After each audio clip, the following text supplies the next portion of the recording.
Festat e nëntorit kanë sjellë rritje të lëvizjeve turistike si brenda ashtu edhe jashtë vendit. Fiorida Zani, ekspert e turizmit, thotë se rezervimet kanë nisur më herët me një pjesë të mirë të qytetarëve që kanë zgjedhur të qëndrojnë brenda rajonit për shkak të paketave ekonomike.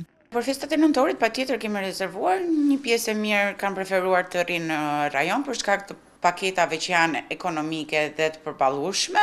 Italia, përfshirë qytetet e njohura si Pisa, Venecia dhe Roma, vijojnë të tërheqen shumë vizitorë.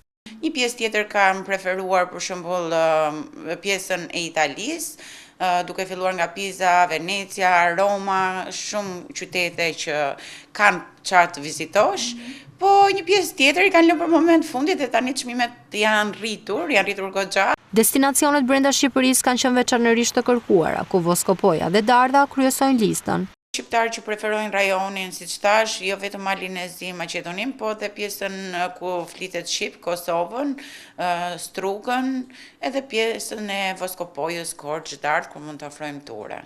Zani thotë se edhe pse një pjesë e mirë e shqiptarëve i organizojnë vetë udhëtimet, gjë që e vështirëson matjen e saktë të fluksit, trendi i përgjithshëm tregon se interesi për udhëtime gjatë festave mbetet i lartë.